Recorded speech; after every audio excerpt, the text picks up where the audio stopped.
Hey, this is Kate with Tested, and I'm here today to talk to you about a really cool tool. This is a hot wire foam carving knife, and this one is made by Foam Factory, as you can see. The cool thing about a hot wire foam carving knife is, as it says in its name, you can do a lot of different foam carving with it. It's essentially a wire that gets heated up and it slides right through foam like butter. I tend to use it with insulation foam. It comes in different colors and different sizes. You know, you might say pink foam, blue foam, whatever. This one is a little thicker than this one. And what's cool about it is that you can get creative and glue some pieces together and make some a bit thicker of three-dimensional shapes that you can carve through. So let's see what it comes with. So this, by far, is my most used tool that comes in the kit. The kits tend to come with a few different items depending, but this one is almost always there. This is the sculpting tool, and as you can see, you have two arms that adjust out, and a wire goes in between them. Now, what's neat is depending on how thick of a piece you're doing, how big of dishes you want to carve, you can choose how big and how wide the arms spread apart. Then you tension the wire in between the two.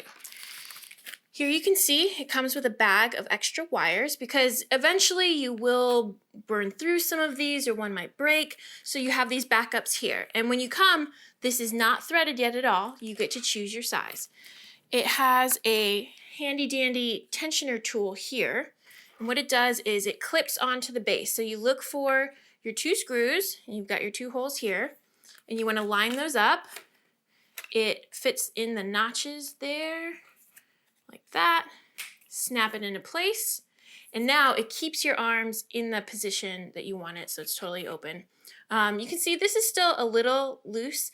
I actually like to keep it that way to give a little give.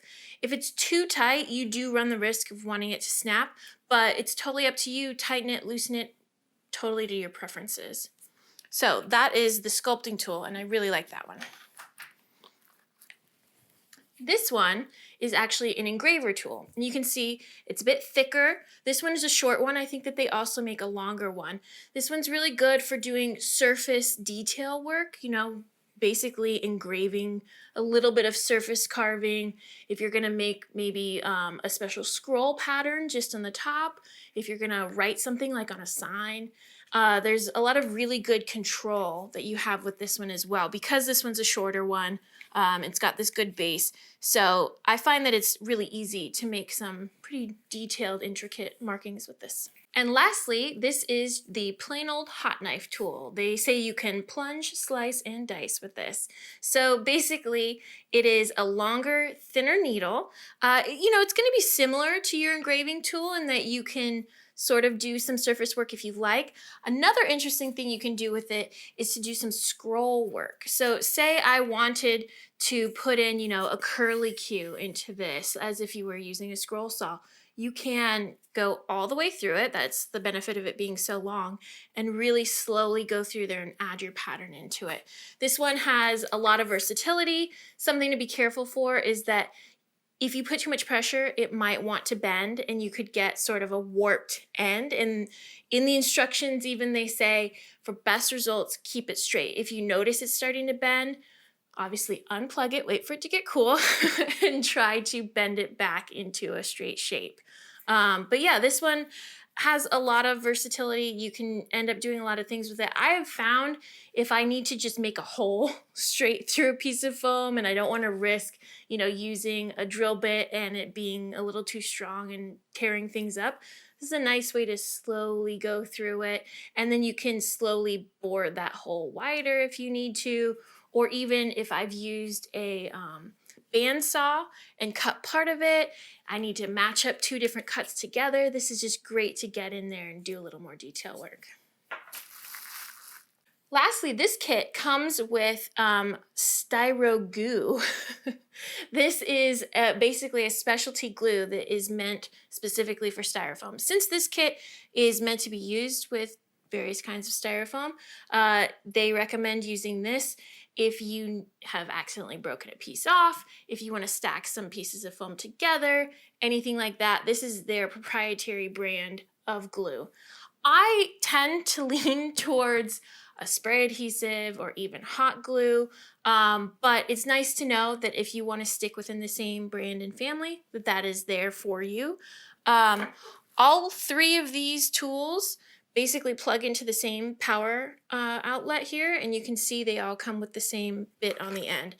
It's basically, to me, reminds me of like a speaker jack. Plug that in and heats up.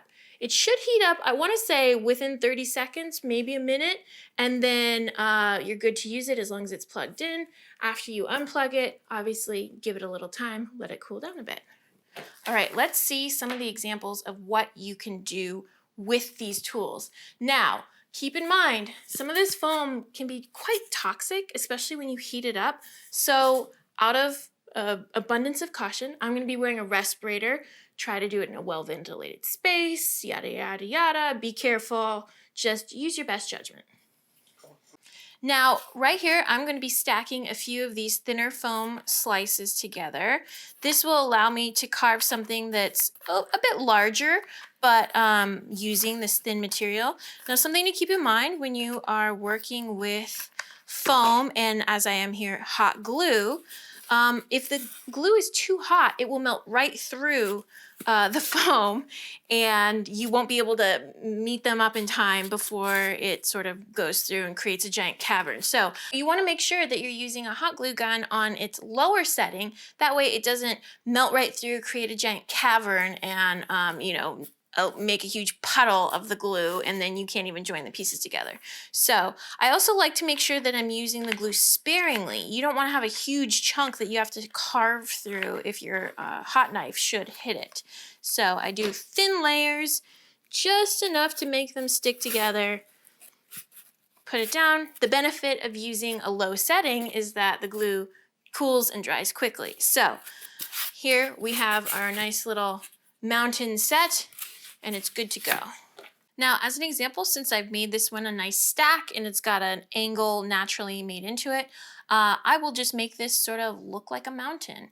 I'm going to put on my respirator and get to carving with my sculpting tool. So again, you want to go slow so that you aren't putting too much tension on your wire. There you go. Now, I like to work in stages so that I'm not doing too deep at once. So obviously that did not meet in the center there. I'm going to do another pass.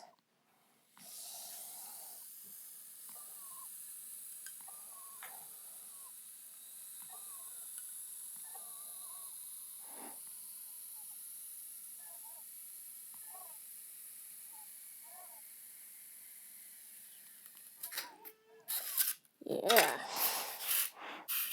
All right, so you can see here it's getting a lot smoother, nicer, meeting up with it. I'll go down to the next layer.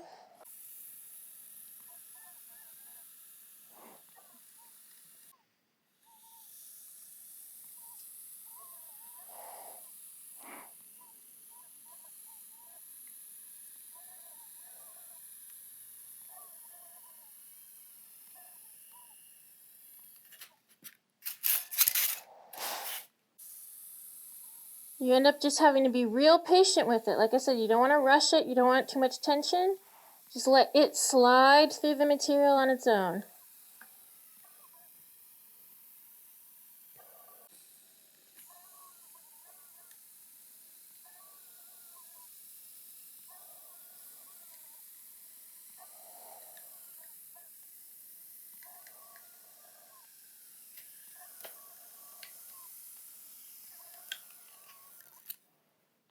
You may notice a bit of smoke coming off of your wire here.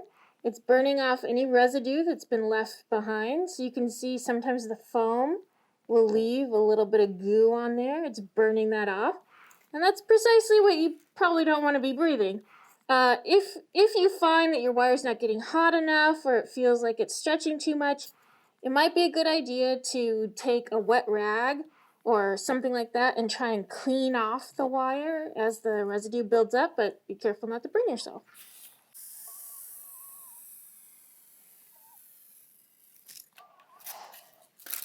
The cool thing about using hot glue is that when your hot wire hits it, you might feel a little resistance at first, but then Hey, guess what? It just melts and the wire goes right through it again.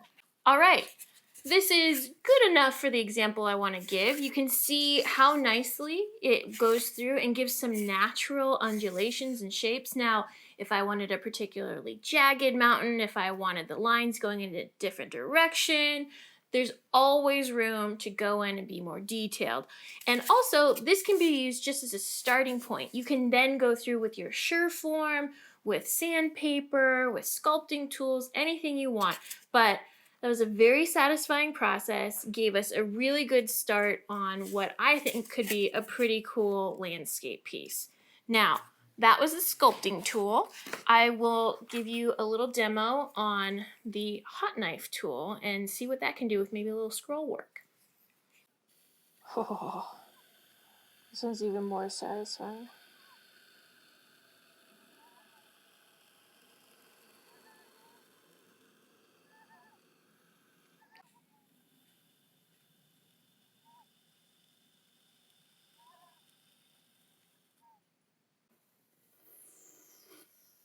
Oh my God.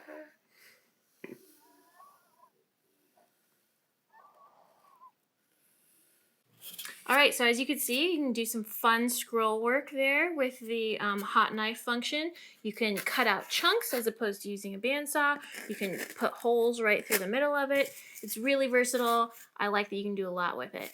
Now we're gonna do the last tool, which is the engraver.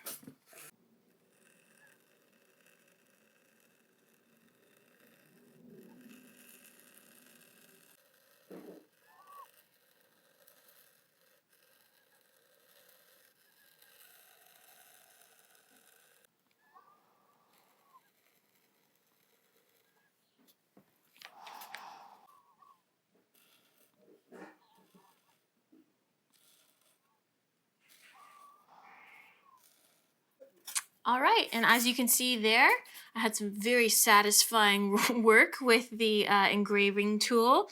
I wrote my name in cursive, if anybody remembers what cursive is.